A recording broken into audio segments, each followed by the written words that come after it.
உலகை எழுப்பும் ஞாயிறு அங்கே குடியிருப்பான். அவன் ஆனை முகத்தனின் அடியவர் மனத்தில் ஒளியாய் வந்து கொலுவிருப்பான்.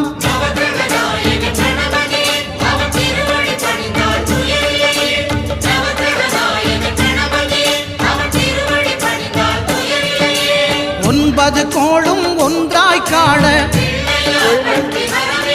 அங்கு கற்பகம் என்னும் கடவுளின் மெய்யில்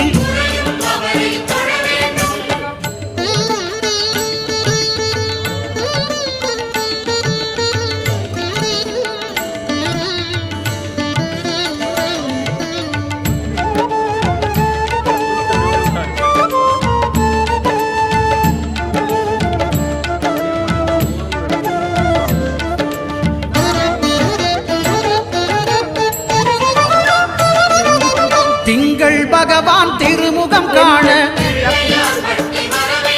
அங்கு கற்பக பெருமான் தொப்புள் குழியில்